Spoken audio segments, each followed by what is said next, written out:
तो आप शाहरुख खान हैं? जी। मैं कैसे मान लूं?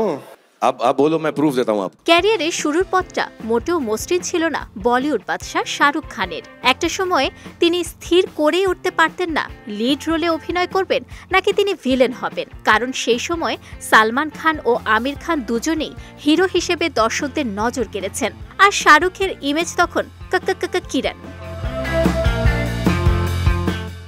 আজও এই সংলাপ সবার মুখে মুখে ভাইরাল। তার নকল করে কত মানুষ মঞ্চে মঞ্চে সুনাম কুড়িয়েছেন। শাহরুখ খানের নকল মানেই অধিকাংশ মানুষ কিরণ শব্দটি ব্যবহার করে থাকেন। শাহরুখ খানের ডর সিনেমা থেকে সর্বাধিক চর্চিত এ সংলাপ দিয়ে অনেকে আবার ব্যঙ্গও করেন অভিনেতাকে। তবে সত্যি কি শাহরুখ তা পছন্দ করেন?